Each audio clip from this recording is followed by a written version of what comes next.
어린이를 위한 바보 빅터. 조금 이상하고 별나지만 빅터야, 괜찮아. 갓 태어난 아기들이 병원에 앙증맞은 침대에 누워 잠을 자고 있었다. 눈을 감고 뒤척이는 아기들은 하늘에서 내려온 천사들 같았다. 신생아실 밖에서 아기들을 바라보는 부모들의 얼굴에는 환한 웃음꽃이 피었다. 하지만 모든 부모가 행복한 건 아니었다. 어두운 병원 복도 끝에서는 한 엄마가 걱정스러운 얼굴로 계속 한숨을 내쉬었다. 그녀의 아기는 다른 아기들보다 몸무게가 1kg이나 적은 미숙아였다. 원래 몸이 허약했던 엄마는 자신 때문에 아기가 아프게 태어나는 것 같아 눈물을 글썽였다. 아기의 아빠가 엄마의 손을 잡고 말했다. 여보, 걱정 마. 작게 태어난 아기들이 크면 더 건강해진다고 하잖아. 우리 빅터는 분명 축구 선수처럼 튼튼해질 거야. 다행스럽게 빅터는 아프지 않고 자라주었다. 하지만 다른 아이들보다 키도 작고 힘도 약했다. 달리기를 해도 놀이를 해도 항상 꼴찌였다. 그때도 아빠는 걱정하는 엄마를 안심시키며 말했다. 난 몸을 쓰는 일을 해서 가난하지만 이 아이는 머리를 쓰는 일을 하게 될 거야. 의사나 과학자 같은. 아니면 손가락이 가늘고 기니까 피아니스트가 될지도 모르지. 하지만 사실 빅터는 키만 작은 게 아니었다. 다른 아이들보다 말도 늦게 했고 발음도 좋지 않았다. 그래서인지 유치원에 들어가서도 친구들과 잘 어울리지 못했다. 원래 똑똑한 애들이 말이 늦는 편이지 걱정할 것 없어. 아빠는 여전히 긍정적으로 생각하려는 듯 밝게 웃었지만 예전만큼 자신만만한 목소리는 아니었다. 빅터가 6살이 되던 해였다. 어느 날 아빠는 빅터를 데리고 보건소에 있는 아동 상담센터를 찾았다. 상담사는 탁자 위에 여러 장의 그림 카드를 펼쳐놓았다.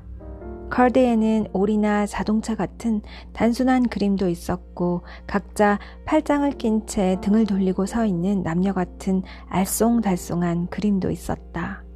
빅터는 카드를 보며 오랜 시간 동안 상담사의 질문에 대답해야 했다. 알파벳을 외우고 몇 곡의 노래도 불렀다.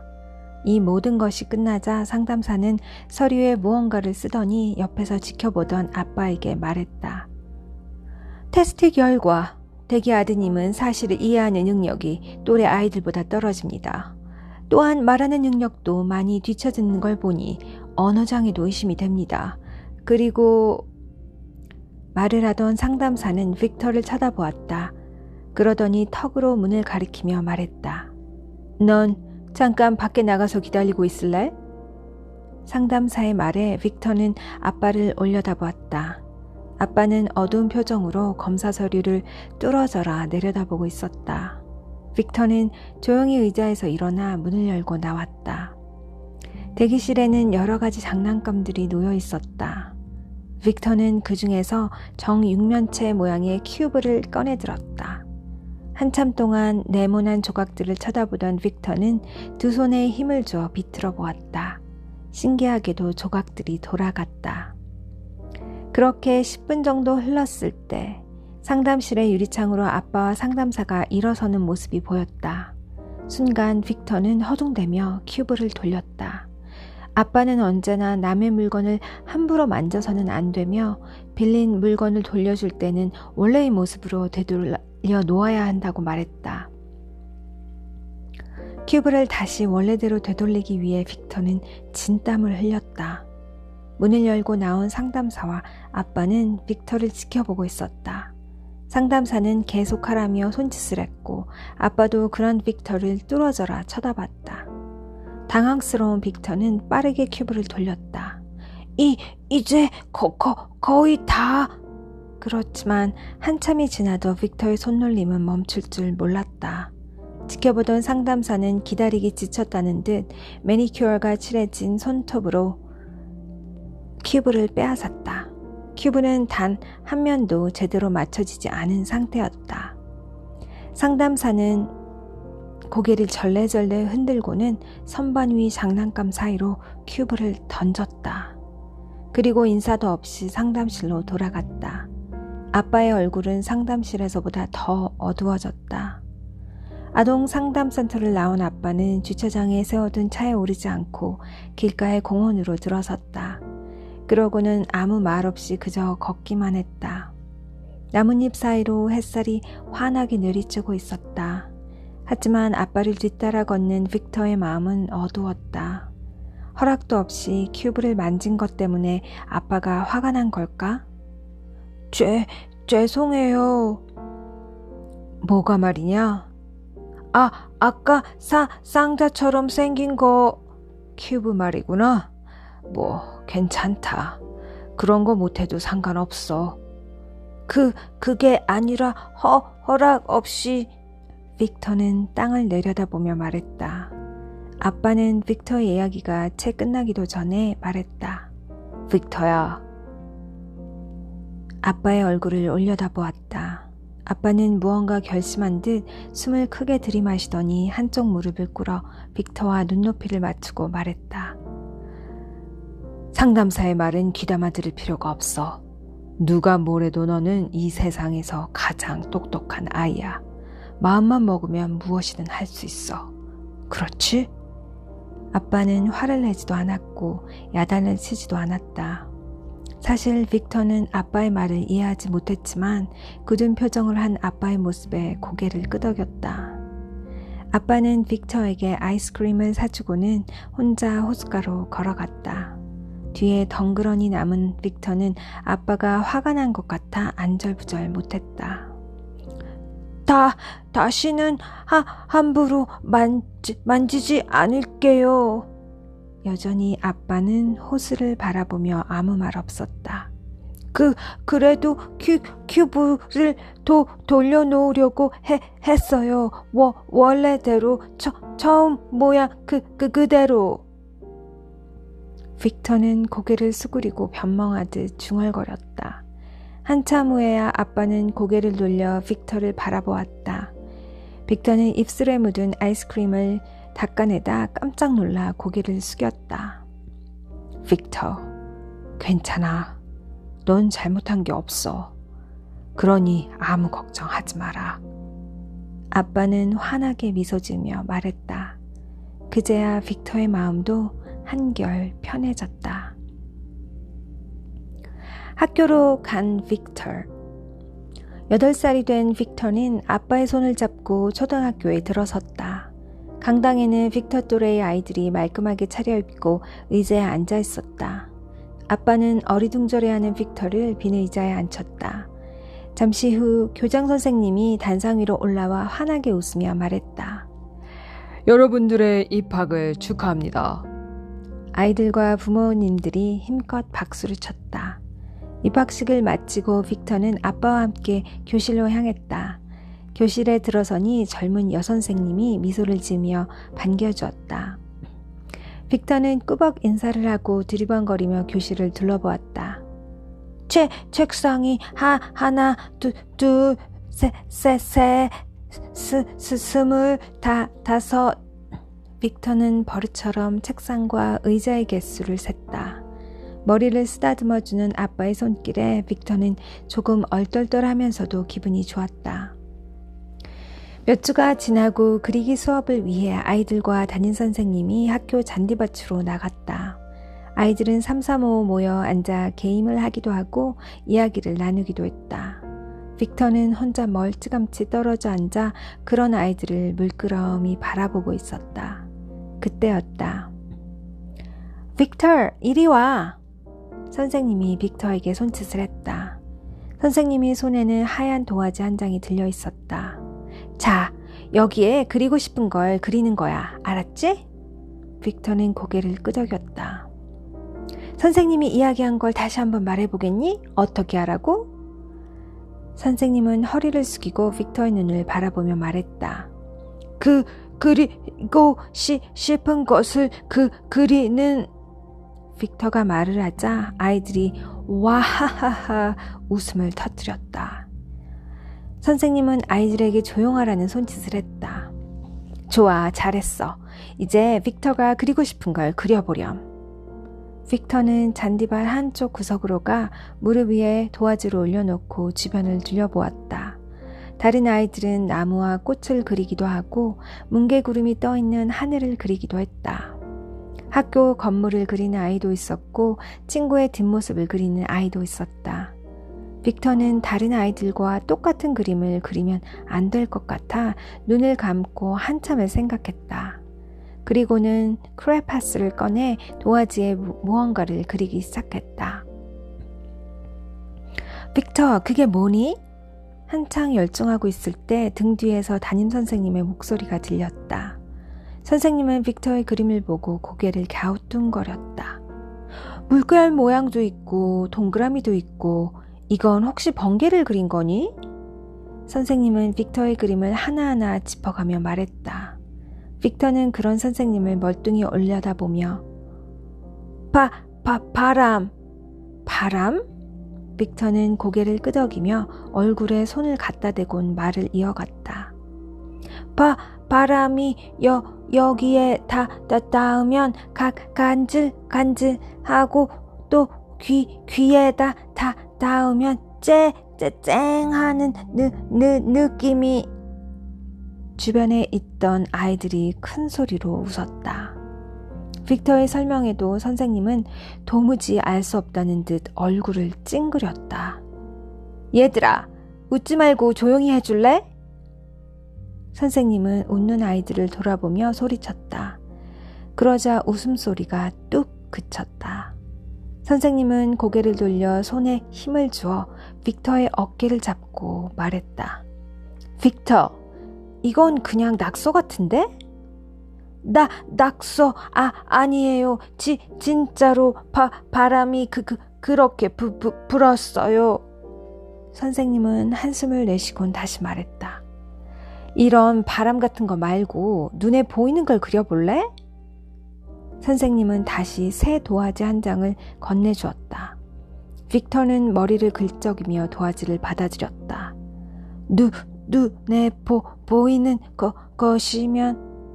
빅터는 다시 자리를 잡고 앉아 눈을 동그랗게 뜨고 주변을 두리번거렸다. 이건. 빅터의 눈에 들어온 건 손톱만한 크기의 죽은 벌레였다. 우와, 이 벌레는 다리 사이에 가시가 있네. 머리에도 뾰족한 가시가 있어. 반짝거리는 날개에선 무지개 빛이 살아나. 정말 신기하다. 날아다니는 벌레였더라면 이렇게 자세하게 보지는 못했을 거야. 빅터는 혼자 생각했다. 죽은 벌레를 이리저리 살펴보는 빅터는 숨을 가다듬고 그리기 시작했다. 도화지에 정성스럽게 벌레를 그리고 있을 때 선생님이 아이들을 큰 소리로 불렀다. 자, 이쪽으로 모여봐. 자기가 그린 그림을 친구들에게 이야기해볼까? 선생님은 헤더에게 손짓을 해보였다. 헤더는 머리를 찰랑이며 자리에서 일어섰다. 전 나무를 그렸어요. 저기 저 나무의 잎이 초록색에서 갈색으로 변하고 있는 모습을 그려보았습니다. 헤더는 손으로 플라타너스 나무 한 그루를 가리켰다. 헤더가 그린 나무에는 초록색과 갈색의 나뭇잎이 반반씩 그려져 있었다. 어머! 정말 나뭇잎의 색을 자세히 봤구나. 잘했어. 선생님과 아이들은 박수를 쳤다. 이상하다. 저 나무에는 아직 초록색 잎이 더 많은데 그림처럼 절반이 아닌데. 하지만 아무도 빅터의 말을 귀담아 듣지 않았다. 모든 아이들이 발표를 하고 난 뒤 선생님은 빅터를 쳐다보았다. 마지막으로 빅터의 그림을 볼까? 이리 나와서 얘기해보렴. 빅터는 앞으로 나가 자신이 그린 그림을 아이들이 잘 볼 수 있도록 내밀었다. 그게 뭐니? 선생님은 인상을 찌푸리며 빅터의 그림을 자세히 살펴보았다. 벌레. 벌레? 벌레라고? 선생님이 깜짝 놀라 외치자 아이들은 웃음을 터뜨렸다. 몇몇 여자아이들은 비명을 지르기도 했다. 벌레가 있길래 색깔이 예뻐서. 선생님은 한참 동안 빅터의 그림을 쳐다보다 어깨를 으쓱하며 말했다. 그래. 잘 그렸어. 그렇지만 빅터, 다음에는 벌레 말고 좀 더 아름다운 것을 그려보면 어떻겠니? 이건 무척 징그럽구나. 빅터는 자신의 그림을 자세히 살펴보았다. 가만히 보니 날개를 덮은 딱딱한 등껍질의 색을 잘못 칠한 것 같았다. 실제로는 더욱 빛나는 무지개 색이었는데 아무리 찾아봐도 빛이 나는 색깔의 크레파스는 보이지 않았다. 좀 더 잘 칠했으면 징그럽지 않았을 거야. 빛이 나는 크레용이 있었으면 좋았을 텐데. 그리기 시간이 끝나고도 빅터는 한참 동안 자신의 그림을 생각했다. 그와 동시에 손사래를 치며 징그럽다고 말한 선생님의 얼굴이 자꾸만 떠올랐다. 저녁 시간, 빅터의 가방을 살펴보던 아빠가 그림 2장을 꺼내 들었다. 빅터, 이 그림 네가 그린 거니? 네, 아빠. 당황한 빅터는 아무 말도 못하고 손가락만 꼬물거렸다. 정말 네가 그린 거야? 네. 빅터는 고개를 숙이며 기어가는 듯한 목소리로 말했다. 아빠는 2장의 그림을 한참 동안 살펴보았다. 눈에 보이는 걸 그려야 하는 줄 몰랐어요. 바람이 얼굴에 닿으면 또 동글동글 하기도 하고 간질간질 하기도 하고. 그럼 이 그림은 뭐야? 벌레를 그린 것 같은데. 눈에 보이는 걸 그린 거예요. 죽은 벌레가 있길래 반짝이는 등껍질이 멋져서 잘 그려보려 했는데 빛나는 색깔 크레파스 없어서 징그럽게 그려서. 아빠는 그림을 내려놓고 다시 물었다. 이 그림을 징그럽다고 누가 했니? 선생님이. 아빠는 잠깐 생각을 하더니 빅터의 2눈을 마주보며 말했다. 빅터, 네가 그린 그림은 전혀 징그럽지 않아. 정말 잘 그렸다. 아빠의 말에 빅터의 가슴이 두근거리기 시작했다. 정말요? 그럼 정말이지. 지금껏 아빠가 본 벌레 그림 중에 가장 근사해. 이 바람 그림도 마찬가지야. 눈에 보이지 않는 것을 이렇게 잘 그리는 아이는 너밖에 없을 거다. 아빠는 그림을 들고 벌떡 일어서서 집안을 둘러보았다. 한 바퀴만 돌아도 눈에 다 들어오는 작은 집이었지만 아빠는 한참 동안이나 집안 곳곳을 살펴보았다. 어디 보자. 그래, 여기에 걸면 잘 보이겠구나. 아빠는 그림을 걸고 난 뒤 빅터의 어깨를 감싸 안았다. 주방에 있던 엄마도 빅터의 곁으로 다가왔다. 정말 멋진 그림이구나, 빅터. 그제야 빅터의 입가에 미소가 지어졌다. 난 바보가 아니야. 한 해가 지나 학년이 바뀌고 담임 선생님도 바뀌었지만 아직 그대로인 것이 있었다. 야! 바보! 이름보다 더 많이 불리는 빅터의 별명. 그리고 그 별명을 부르는 아이들이었다. 빅터, 넌 절대 바보가 아니야. 만약 또 그렇게 부르는 아이들이 있으면 최대한 큰 소리로 이야기하렴. 난 바보가 아니라고.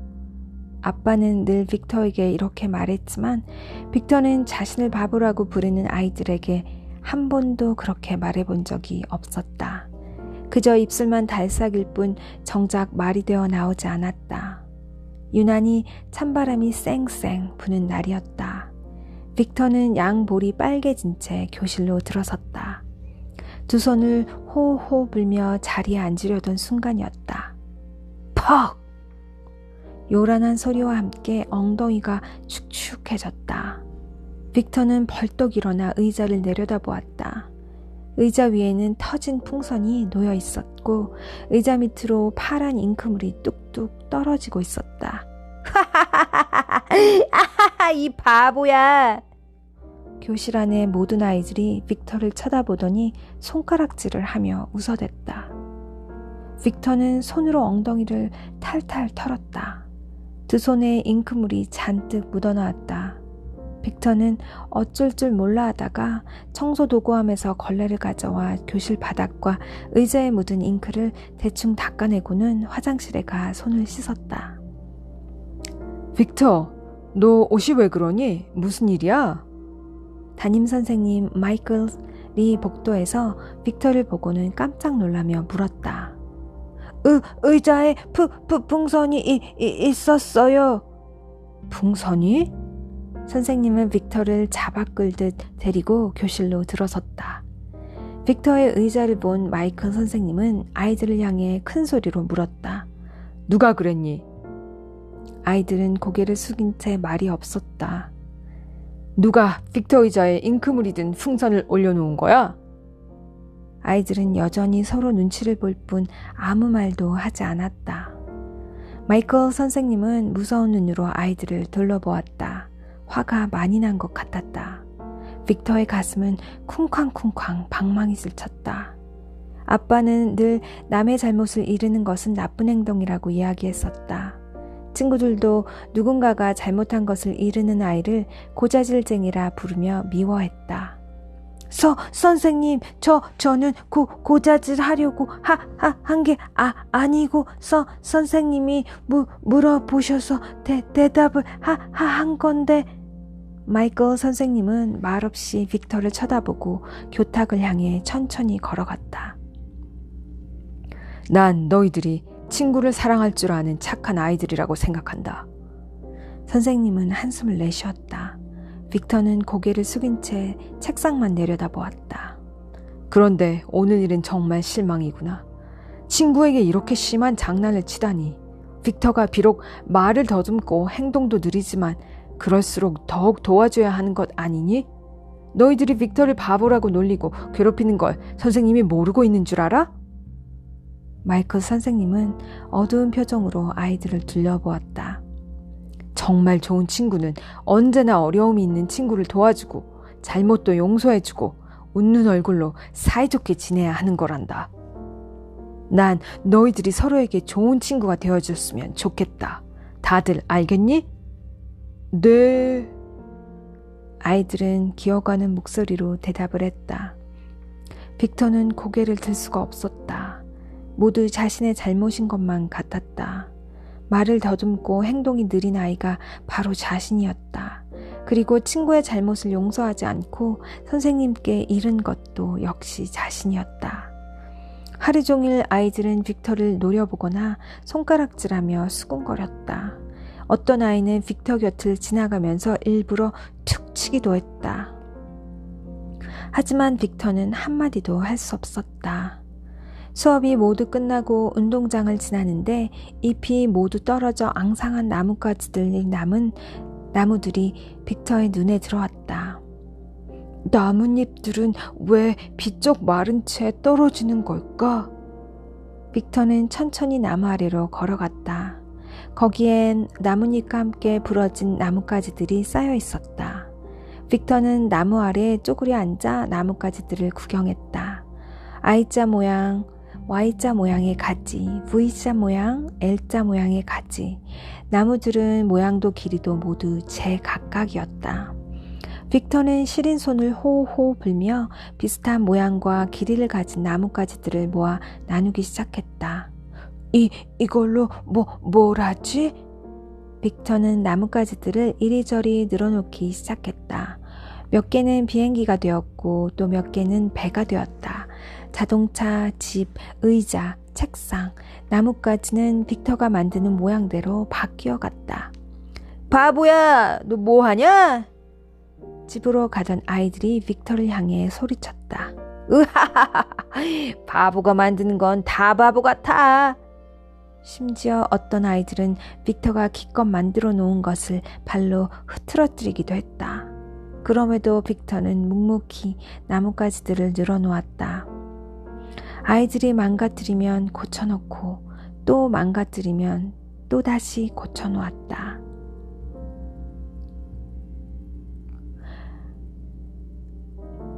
정말 멋진 작품인데? 과학을 담당하는 스튜어트 선생님이었다. 선생님은 빅터가 만들어 놓은 것을 유심히 살펴보고 있었다. 모두 네가 만든 거니? 빅터는 고개를 끄덕였다. 몇 번 마주친 적은 있지만 스튜어트 선생님의 수업을 들은 적은 없었다. 몇 학년이니?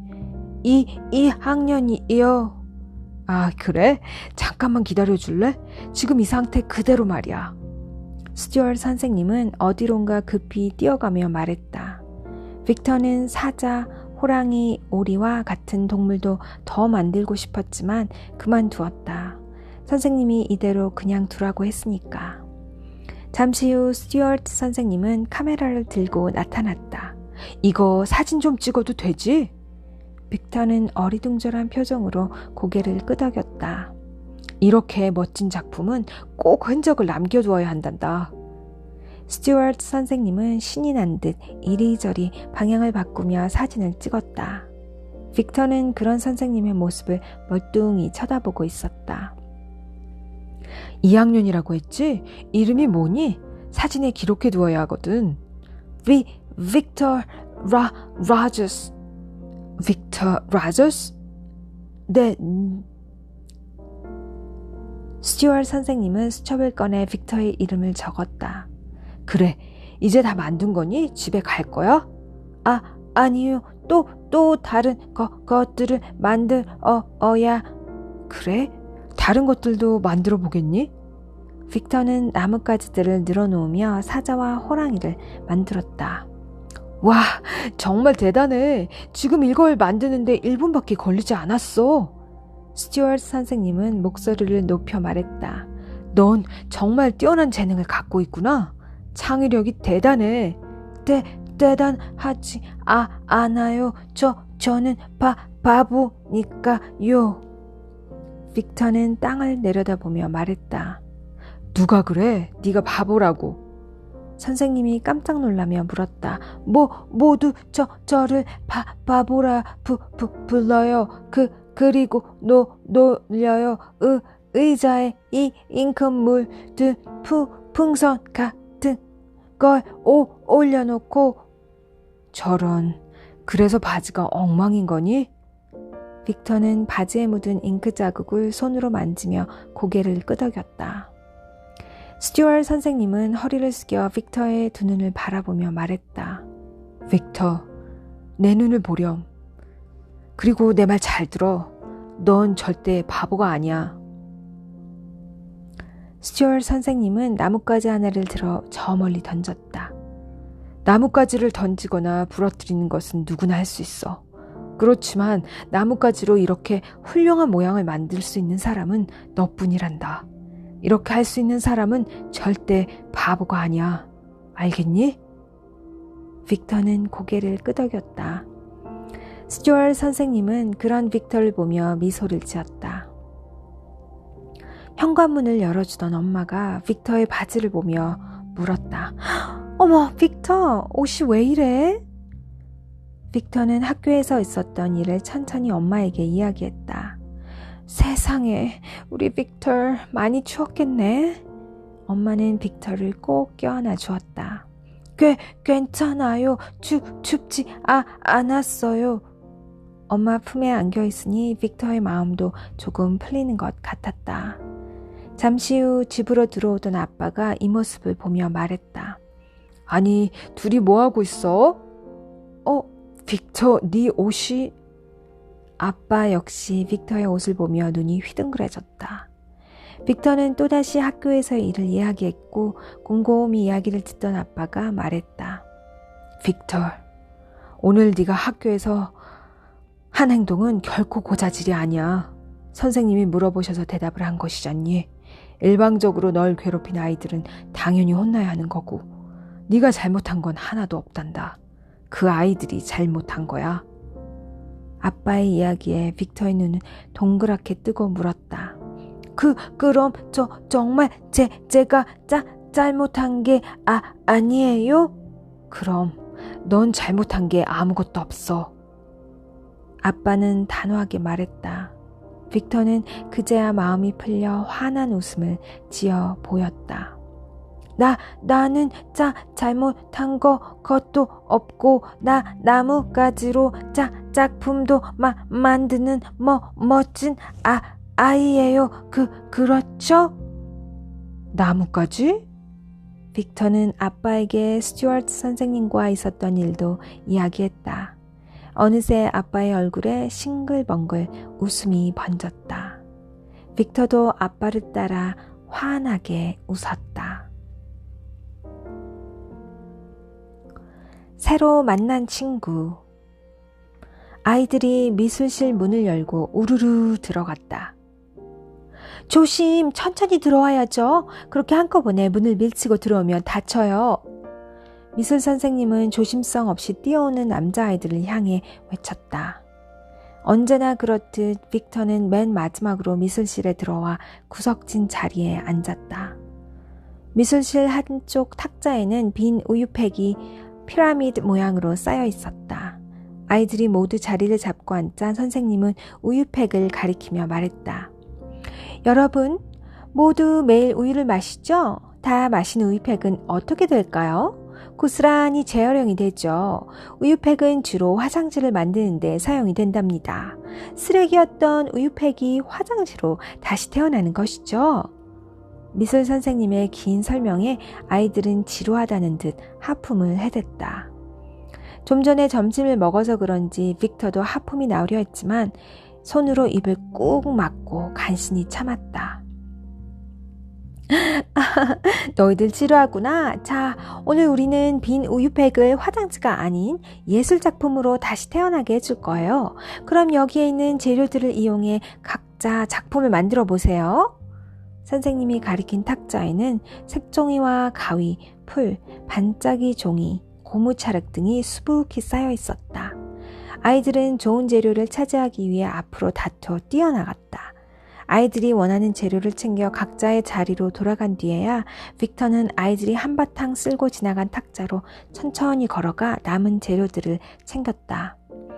예쁜 색깔의 반짝이 종이나 다양한 색깔의 고무차륵은 이미 동이 났고 색종이 몇 개와 흰색 고무차륵, 철사 몇 개만이 남아있었다. 빅터는 탁자 위에 있는 것들을 주섬주섬 챙겨 자리로 들어갔다. 그런데 그때였다.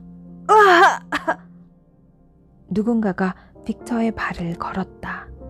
빅터는 손에 든 것을 떨어뜨리지 않으려 안간힘을 쓰다가 옆에 앉아있던 로라를 향해 넘어졌다. 아야! 빅터는 마치 용수철이 튕겨 올라오듯 재빨리 일어나 로라를 쳐다보았다. 로라의 무릎 위에는 빅터가 들고 오다 놓친 재료들이 떨어져 있었다. 빅터의 얼굴이 하얗게 질려 있었다. 미안해. 정말 미안. 빅터는 안절부절함 못하며 허둥거렸다. 이것들 좀 치워줄래? 로라는 빅터의 얼굴을 쳐다보지도 않은 채 퉁명스럽게 말했다. 빅터는 재빨리 재료들을 주워 담았다. 정말 미안해. 용서해줘. 혹시 다쳤니? 아니, 다치진 않았어. 정말 미안해. 빅터가 계속해서 미안하다는 말을 반복하자 로라는 고개를 번쩍 들어 빅터를 쳐다봤다. 그리고 신경질적으로 외쳤다. 도대체 언제까지 미안하다고 할 거니? 괜찮아. 난 괜찮다고. 하지만 여전히 로라가 화가 났다고 생각한 빅터는 쉽게 자리를 떠나지 못했다. 아휴, 정말. 아까 더프가 너한테 발 거는 거 똑똑히 봤거든? 네가 잘못한 거 아니니까 됐다고. 정말 괜찮아. 알았어? 로라의 목소리가 한풀 수그러지자 빅터는 그제서야 천천히 자리로 돌아왔다. 빅터는 빈 우유팩과 재료들을 번갈아 쳐다보며 뭘 만들지 곰곰이 생각에 빠졌다. 한참을 생각하던 빅터는 우유팩에 흰색 고무차락을 꼼꼼히 붙이기 시작했다. 그리고 찰쌀을 구부려 우유팩의 모서리에 끼워 넣었다. 이렇게 하면 토끼 모양이 만들어지겠지? 우와, 저 바보가 만든 것 좀 봐. 더프가 손가락질을 하며 웃어댔다. 그러자 모든 아이들이 빅터의 우유팩을 쳐다보았다. 아직 완성한 게 아니야. 빅터는 만들던 우유팩을 한쪽으로 숨기며 말했다. 오늘 미술 시간이 끝나도 넌 완성하지 못할걸? 왜냐하면 넌 바보니까. 늦게 하더라도 끝까지 완성하는 게 더 중요하다고 아빠가 말씀하셨어. 빅터의 말에 아이들이 와르르 웃음을 터뜨렸다. 얘들아, 왜 이렇게 시끄러워? 미술 선생님이 자리에서 일어서며 아이들을 향해 소리쳤다. 완성한 친구들은 시끄럽게 떠들지 말고 탁자에 올려두고 나가렴. 아이들은 각자 완성한 작품을 탁자 위에 올려놓고 나갔다. 하지만 아이들이 미술실에서 모두 나간 뒤에도 빅터는 우유팩과 씨름을 하고 있었다. 재료도 늦게 가지고 오고 넘어지기까지 했던 빅터는 다른 아이들에 비해 오래 걸릴 수밖에 없었다. 시간이 얼마 남지 않았구나. 좀 서둘러야겠어. 미술 선생님이 시계를 보더니 빅터를 향해 말했다. 우유팩으로 토끼를 만들던 빅터는 마지막으로 색종이를 올려 눈을 만들어 붙였다. 그리고는 탁자 위에 올려둔 채 미술실을 빠져나왔다. 교실로 향하는 복도 창문에 로라가 우두커니 서 있었다. 로라는 창밖을 바라보며 뭔가 골똘히 생각하는 듯 했다. 로라! 빅터는 걸음을 멈추고 로라를 불렀다. 대답이 없었다. 그제서야 로라는 고개를 돌려 빅터를 쳐다보았다. 날 부른 거야? 빅터는 고개를 끄덕였다. 아까 괜찮다고 해줘서 고마웠어. 빅터는 바닥을 내려다보며 말했다. 뭐라고? 잘 안 들려. 아까 가위랑 색종이 떨어졌을 때 괜찮다고 해줘서 고맙다고. 그거? 별것도 아닌데 뭐. 로라는 다시 고개를 창밖으로 돌리며 무심히 대답했다. 괜찮다고 말해주는 친구는 너밖에 없었어. 빅터는 한참 동안 로라의 곁에 서 있었다. 알았다고. 로라는 빅터를 보며 답답하다는 듯 말했다. 일주일 뒤 미술 시간, 미술실에 들어서던 한 아이가 소리쳤다. 이게 왜 여기 있지? 미술실 뒤편에는 미술 작품을 전시해 놓은 곳이었다. 아이들이 모두 그곳으로 몰려갔다. 이건? 그때였다. 그거 누가 만들었니? 무척 멋진 작품이야. 완성돼서 전시했는데 이름을 적지 않았더구나. 지난 시간에 가장 늦게까지 남아있던 친구가 만든 것 같은데 이름이 뭐지? 미술 선생님이 아이들을 둘러보며 물었다. 말도 안 돼! 아이들은 이해할 수 없다는 듯 고개를 절레절레 저으며 빅터를 쳐다보았다. 선생님이 빅터를 향해 이리 나오라는 손짓을 했다. 빅터가 일어나 쭈뼛쭈뼛 선생님 앞으로 걸어갔다. 네가 만든 건 맞지? 여기에 이름을 적어줄래? 미술 선생님은 전시된 작품 앞에 붙이는 이름표를 내밀었다. 빅터는 빅터 라저스라고 써서 선생님에게 내밀었다. 빅터 라저스? 선생님은 이름표를 붙이자 아이들은 다시 웅성대기 시작했다. 쟤 바보잖아. 세상에 말도 제대로 못하는데. 그때 선생님이 뒤를 돌아보았다. 너희들 뭐하니? 어서 자리로 가서 앉아. 그제서야 아이들은 우르르 자리로 돌아갔다. 그것 봐. 느리게 해도 잘할 수 있잖아.